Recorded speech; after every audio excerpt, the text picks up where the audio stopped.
Welcome dear students. আজকে আমি আলোচনা করব ক্লাস 9 এর রৈখিক সহসমীকরণের 5.5 চ্যাপ্টার অর্থাৎ পরিবর্ত পদ্ধতিতে সমাধান থেকে খুবই গুরুত্বপূর্ণ একটা অঙ্ক, এই 6 নম্বর দাগের অঙ্ক, 5-এর 6 নম্বর দাগের অঙ্কটা। এবং 5.6 এ বজ্রগুণন পদ্ধতিতে 12 নম্বর দাগের অঙ্কটা।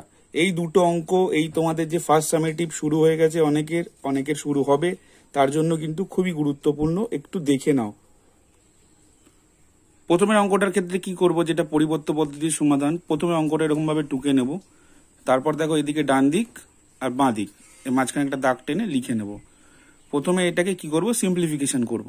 দেখো এই 4টা এইদিকে গুণ করে দেবো, এই 3টা এইদিকে গুণ করে দেবো। একটু ভালো করে বোঝার চেষ্টা করবে, না বুঝতে পারলে কমেন্টে জানাবে। এবার সামান্য গুণ করা হয়, যেরকম গুণ করা হয়েছে সেরকম গুণ করা হবে, এবং শেষ পর্যন্ত কি হবে, এক্স এর একটা ভ্যালু বার করে নেওয়া হবে। আগে এই সেই সমীকরণ যেটা দেওয়া রয়েছে সেটাকে সিম্পলিফিকেশন করতে হবে।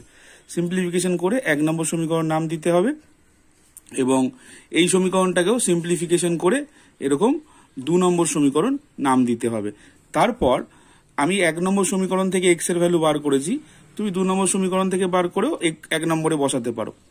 যাই হোক, তো এখান থেকে এক্স এর ভ্যালুটা বার করে তার নাম দেওয়া হয়েছে 3, এবং লাইনটা কি লিখতে হবে, লাইন লিখতে হবে এই যে 2 নম্বর সমীকরণে আমি এক্স এর জায়গায় এই ভ্যালুটা বসাবো। এটাই হচ্ছে পরিবর্ত পদ্ধতি। সেই জন্য লিখতে হবে কি, 2 নম্বর সমীকরণে এক্স এর পরিবর্তে এই যে মানটা সেটা বসিয়ে পাই। তাহলে 2 নম্বর সমীকরণটা কি, 2 নম্বর সমীকরণটা আমি আবার এখানে লিখবো। লিখে দেখো এক্স এর পরিবর্তে কি করেছি, আমি এক্স এই ভ্যালুটা বসেছি। সেই জন্যই এই পদ্ধতিটার নাম পরিবর্ত পদ্ধতি। এবার এই গুণটা কিন্তু মাথায় রাখতে হবে, উপরের সাথে উপরে, মানে এটার সাথে এটার আর এটার সাথে এটার, সেই গুণটাই করা হয়েছে। এবার দেখো এর নিচে কিছু নেই, মানে 1 আছে, 4 আর 1 এর লসাগু 4ই হবে, তো 4 দিয়ে কে গুণ করতে হবে। এই গুণটা করার পর 4টাকে এই পারে গুণ করে দিতে হবে। তারপরে দেখো এখানে y এর মান তোমার আসবে 5, এবং এই y এর মান, এই যে আমরা 3 নম্বর সমীকরণ নামটা দিয়েছিলাম, এই 3 নম্বর সমীকরণে y এর জায়গায় এই যে 5 ভ্যালুটা পেলাম সেটা বসিয়ে দেবো। বসিয়ে দেওয়ার ফলে আমার দেখবে এক্স এর মানটা চলে এসছে। তাহলে শেষে লিখতে হবে কি, নির্ণেয় সমাধান এক্স ইকুয়ালস টু 8 আর ওয়াই ইকুয়ালস টু 5। এইবার চলে আসবো এই অঙ্কটা, বজ্রগুণন পদ্ধতিতে সমাধান। এই অঙ্কটা দেখে অনেকটা বড় অঙ্ক মনে হচ্ছে। এবার এটা যদি ঠিকঠাক করে সমাধান না করো তাহলে কিন্তু পরীক্ষার হলে গুলিয়ে যেতে পারে। তাহলে একবার ভালো করে দেখে নাও যে কিভাবে এটা সমাধান করতে হবে। তাহলে প্রথমে ওই আগের মতোই কি করব, দুটো যে সমীকরণ দেওয়া আছে দুটো সমীকরণকে আলাদা আলাদা করে টুকে নেব।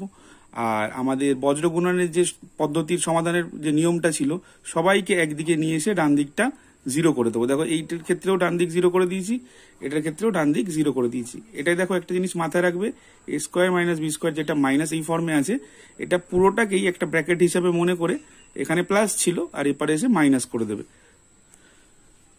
তারপর কি করব, দেখো এই দুটো সমীকরণকে আমি এখানে সুন্দর করে লিখে নিয়েছি। লিখে নেওয়ার পরে একটাই কথা লিখতে হবে, বজ্র গুণন করে পাই।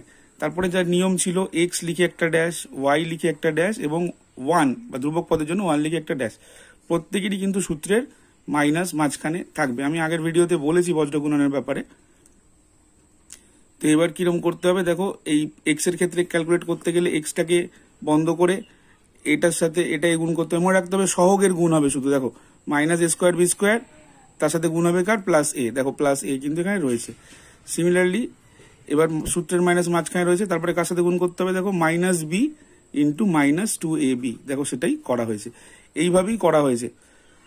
তারপরে ওয়াই এর ক্ষেত্রে কি করা হয়েছিল, ওয়াই এর ক্ষেত্রে একটু নিয়মটা পাল্টে যাবে। ওয়াই এর ক্ষেত্রে কি হবে, ওয়াই এর ক্ষেত্রে ডান দিক থেকে না বাঁ দিক থেকে শুরু হবে। তাহলে a ইন্টু মাইনাস 2ab, আর তারপরে আবার ডান দিক minus A square B square into B.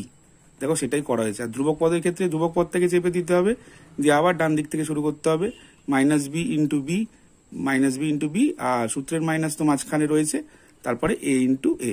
তাহলে এ ইন্টু এ। এইবার সেটাকে কি করতে হবে, সেটাকে সিম্পলিফাই করতে হবে, এটাকে গুণ করতে হবে। গুণ করে দেখো এই জিনিসটা আসবে, এটাকেও গুণ করতে হবে, এটার নিচে যেটা সেটাও করবে, এবং 1 এর নিচে করলে এটা আসবে। তারপর নিয়ম অনুযায়ী এক্স এর সাথে একবার ধ্রুবক পদকে লিখতে হবে, মানে 1 কে লিখতে হবে, আর ওয়াই এর সাথে একবার ধ্রুবক পদকে লিখতে হবে। তাহলে এখানে দেখো এই এক্স এর সাথে আমি লিখেছি, লিখে এটা কি করেছি, এটা মাইনাস করেছি, মাইনাস করে এই জিনিসটা চলে এসছে। সেখান থেকে আমি কি কমন নিয়েছি, মাইনাস এ কমন নিয়েছি। মাইনাস এ কমন নিলে এ স্কোয়ার প্লাস বি স্কোয়ার হয়ে গেছে। এই জায়গাটা দেখো, এই জায়গাটা -1 কমন নিলে বি স্কোয়ার প্লাস এ স্কোয়ার হতো। এবার দেখো বি স্কোয়ার প্লাস এ স্কোয়ার আর এ স্কোয়ার প্লাস বি স্কোয়ার ব্যাপারটা একই, কেন দুটোই প্লাস। তাহলে সেই ক্ষেত্রে আমি এটাকে এই ফরম্যাটে লিখেছি যাতে এটা কেটে দেওয়ার জন্য। আর এই মাইনাস মাইনাস কেটে গেল, আর এই দুটো কেটে যাওয়ার পর তাহলে x by a equals to 1 পড়ে থাকবে। সেখান থেকে আমি ডাইরেক্ট বলতে পারি x equals to a. Similarly ওয়াইয়ের ক্ষেত্রেও সেম জিনিসটা হয়েছে। ওয়াইয়ের ক্ষেত্রে দেখো আমি ডান দিকটা এভাবে কমন নিয়ে এ স্কোয়ার প্লাস বি স্কোয়ার করে দিয়েছি, কেন দুই ক্ষেত্রে যেটা আগে বললাম। তাহলে এই ক্ষেত্রেও সেম জিনিস হবে, তাহলে y by b equals to 1 পড়ে থাকবে। সেখান থেকে এখানে ডাইরেক্ট লিখেছি ওয়াই ইকুয়াস টু বি। এই দুটো অঙ্ক কিন্তু এবারের ফার্স্ট সামেটিভের জন্য খুবই গুরুত্বপূর্ণ, একটু মন দিয়ে দেখো।